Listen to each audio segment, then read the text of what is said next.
Good morning, everyone. My name is Shane Weltgall, and today I'm coming to you from my home wood shop. Today we're going to talk a little bit about my passion, woodworking. Now, this is something that I have deeply loved since I was a little kid, following my dad around in his wood shop. Dad used to spend hours and hours in the shop making everything from furniture all the way down to wooden spoons. So one of the things that I really enjoy about woodworking is this is my space that I'm able to come to and just decompress and work with raw material and turn it into something that usually turns out pretty neat. It's kind of fun to come over to the shop and look at a piece of blank wood and not really know what you're going to do with it yet and see what you can turn it into.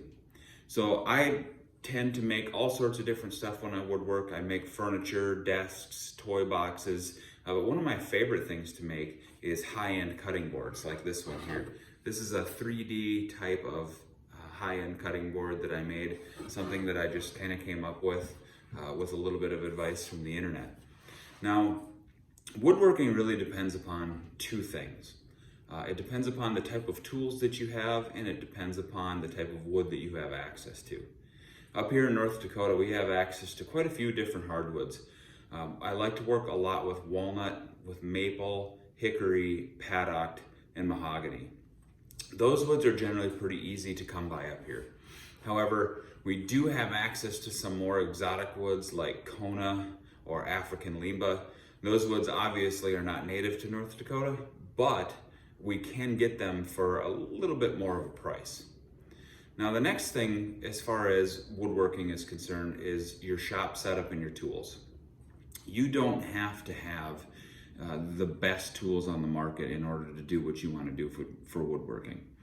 A basic setup can be something like a table saw, a router, all the way up to something comprehensive like a dust collection system.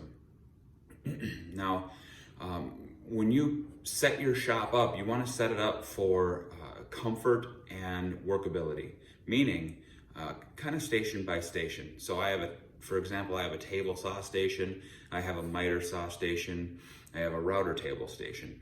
And that allows me to go from A, B, and C as I work through my project. Now, when you guys decide to get into woodworking, what I really recommend is using the internet, using Google, using YouTube, using Pinterest. That's a great resource for you to get started with some ideas. But again, it's really up to what you guys want it to be. The wood is your blank canvas. It can be anything that you want it to be.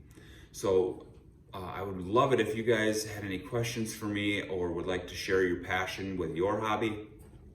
Woodworking has been mine since I was a little boy, and I continue to reach new bounds with it. Thank you.